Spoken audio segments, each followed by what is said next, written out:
Nós queremos compartilhar, dar um update sobre o status de renovação do ex-edifício do Ministério Público.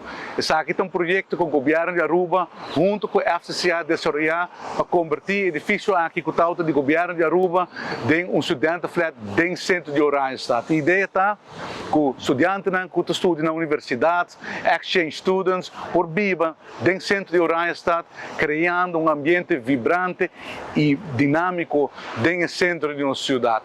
O projeto aqui está indo bom e dentro de pouco nós vamos mirar aqui mais de 25 apartamentos para estudantes, Horeca Abol e um edifício completamente renovado.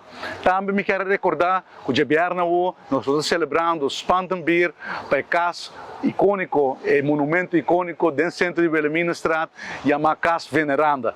A renovação do edifício aqui está indo bom e já chega Spantenbeer, caminha conosco por começar com um bonito edifício aqui está quedando e para novembro, dezembro, Departamento de Assunto Econômico vai ubicar em Casa Veneranda. Essa aqui está parte do compromisso com os governos, a comunidade de Aruba, para revitalizar o centro de Oranjestad.